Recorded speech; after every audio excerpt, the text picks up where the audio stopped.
rulings. Thank you very much. Thank you, Mrs. Aguilera. And now, on behalf of the Green Group, for a minute and a half, Mr. Romeva. Thanks very much. Well, obviously we can't forget the current context in discussing this agreement. There's an ongoing crisis which is especially affecting sectors which tend to export. And of course Mexico, in Mexico, this is leading to an economic slowdown. This kind of agreement has to be beneficial to all concerned. But experience at the moment suggests that it's not always the case. This agreement is hugely beneficial to Europe, that much is clear. Take stock over the last 8 years and you'll agree with me.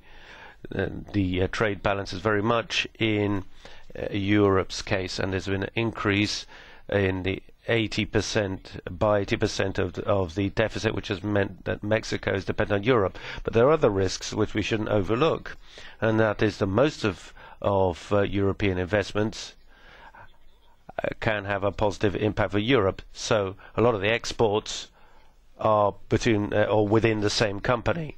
I'm not necessarily saying that's a bad thing, but we just got to be aware of that. This can have a very negative impact.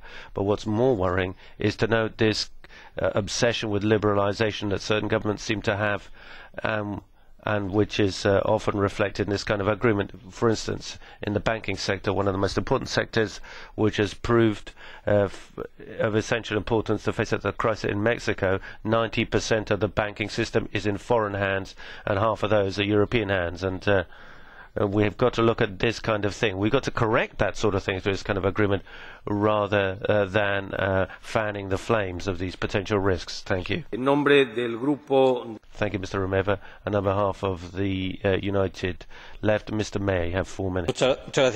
Thank you very much, President. As regards this partnership with Brazil, the report contains very positive aspects such as multilateralism,